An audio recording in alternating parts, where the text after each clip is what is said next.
like some guys are, oh, I don't want to watch this WNBA. Okay, fine. If you don't like women's sports, okay, but watch it from the union part of it, because we're Totally. all the union part of it, the collective bargaining part of it.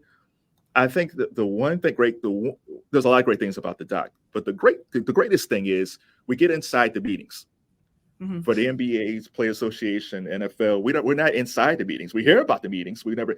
So the ability of letting you guys film it, and it wasn't everything, but just to be in the meetings and hear them talk about, hey, we need to talk about travel. We need to talk about pensions. These are things that we hear after the fact. That just actually hearing this from the athletes themselves is very special.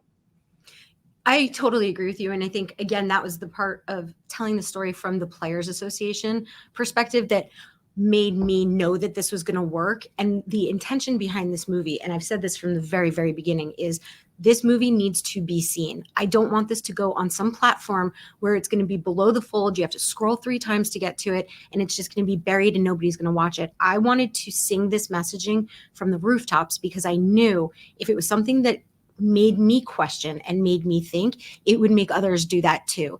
And if people have this misperception of what the W is and whether it's fun to watch or, exactly what you're just saying, Kevin, like, then let's get them with the business part of it. Let's get them hooked in and invested into, like, wait, why can't they charter flights? What do you mean Joe Tsai was fined $500,000 during COVID because he chartered a flight for the health and safety of his players? Like, none of that made sense to me at all. And if I'm that interested, I can get other people interested. And she was the right one to tell that story. Yeah, I always say, Kevin, it's for people with a high sports IQ. Yeah. Because if we follow sports, we've heard CBA. But understanding the intricacies of it is something I didn't know anything about.